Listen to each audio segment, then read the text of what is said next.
ସବୁଦିନ ପରି ଆଜି ବି ମୁଁ ସକାଳୁ ସକାଳୁ ଉଠି କାମ ସାରି ମୋ ସ୍ୱାମୀକୁ ଟିଫିନରେ ଭାତ ପୂରେଇ ଦେଲି। ସେମାନେ କାମକୁ ଯିବେ ବୋଲି। ଆଉ ପିଲାମାନେ ବି ରେଡ଼ି ହେଇଯାଇଥିଲେ ସ୍କୁଲ ଯିବା ପାଇଁ। ମୁଁ ବି ରେଡ଼ି ହେଇଯାଇଥିଲି ସେମାନଙ୍କୁ ଛାଡ଼ିତେ ଯିବି ବୋଲି।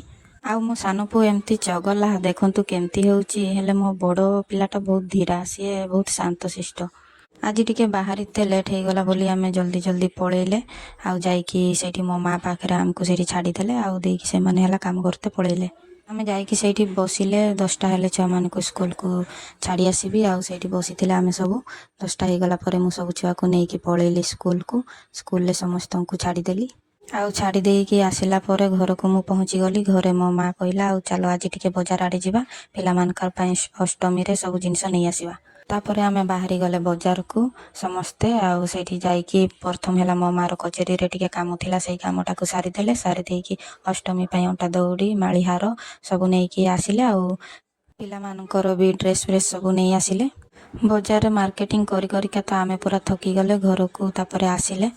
ପିଲାମାନଙ୍କର ଅଷ୍ଟମୀ ପାଇଁ ତ ସବୁରକୁ ଆଣି ସାରିଲେ। ଆଉ ବାକି ଅଛି ଖାଲି ଅଷ୍ଟମୀରେ ପିନ୍ଧିବେ। ଆଉ ଆପଣମାନେ ବି ପିଲାମାନଙ୍କର ଅଷ୍ଟମୀ ପାଇଁ ମାର୍କେଟ କରିଲେ ନା ନାହିଁ? ମୋତେ କମେଣ୍ଟରେ ନିହାତି ଜଣେଇବେ। ଆଉ ଲାଇକ୍ ସବସ୍କ୍ରାଇବ୍ ନିହାତି କରିଦେବେ।